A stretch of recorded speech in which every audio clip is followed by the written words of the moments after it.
Welcome to AR News. Harry and Meghan 7 takeaways from their Netflix series. The final episode of Harry and Meghan landed on Netflix on Thursday.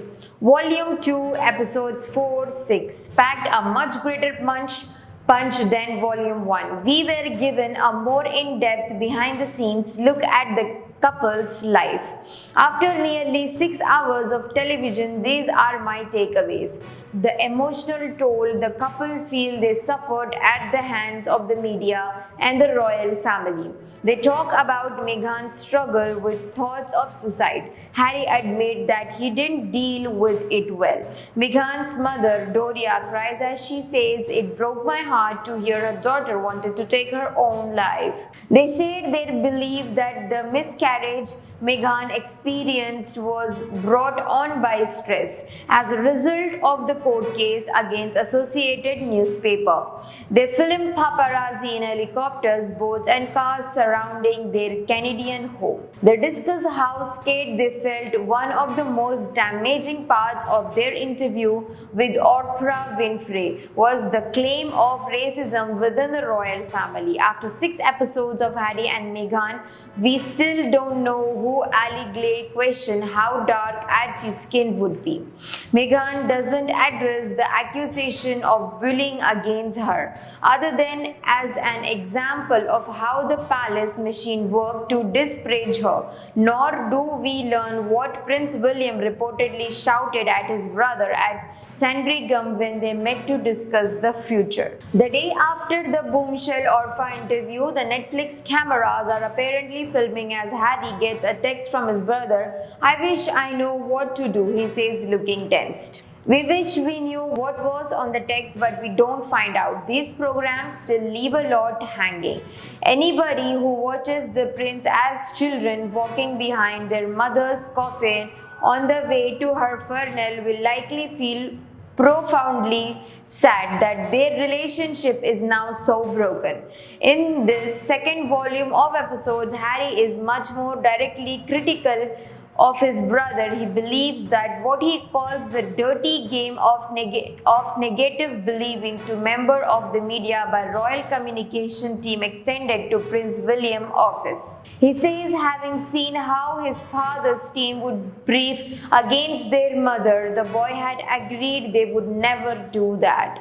The implication is that William puts his own interest ahead of anything else. Relationships between the pair are broken and it doesn't feel like they will improve anytime soon. This is their truth, not the full truth. They are controversial. We hear they were jealous that Meghan and Harry were getting all the headlines. We are told they started to brief against them.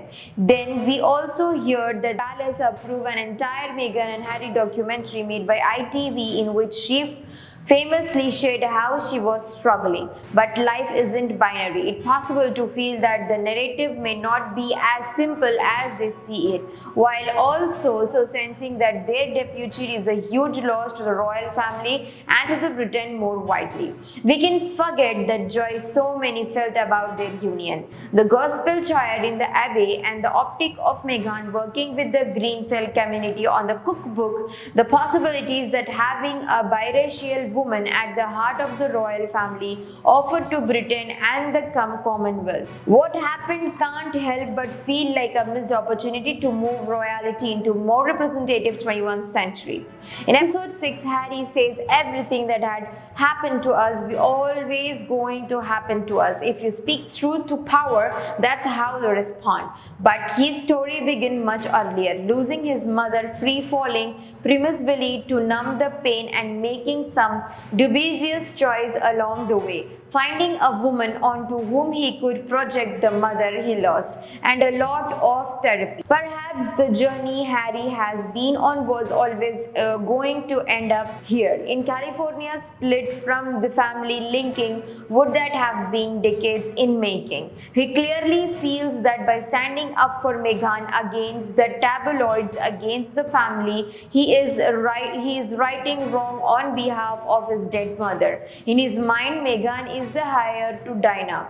When the couple discuss how difficulty they found it when they upstaged more senior royal with glowing front page before as they seen it, they were fed to the wolves. He says, my mom felt the same way. Whether he's right or not, Meghan has filled the void his mother left, and he is clearly still dealing with the grief and anger Diana's death caused. At one point, Harry says in the sign he's put his faith in therapy as the answer, that in order to change to happen, a lot of pain has to happen and come to the surface. In order for us to make to the next chapter, you have to finish the first chapter. It's an acknowledgement perhaps that after his memory comes out, the couple's story when the royal family will come to an end. The memory of the cold fair, a title preserved as a dig at the politic protocol at the higher at the slighted spare. But watching these programs, I wondered if Harry is the lucky one. As the spare, he can walk away. As the spare, he can sell his story to Netflix. He can choose to take the freedom fight. He describes it ridiculously to say we should pity William and Katie in many ways. They have a dignity life about which the rest of us could only dream. But are they also struck in a story they can't change? It's unlikely we will get to hear their truth. They said their side of this. Meanwhile, Harry and Meghan, if they have any sense, will put behind them and move on the next chapter of their lives. Thank you.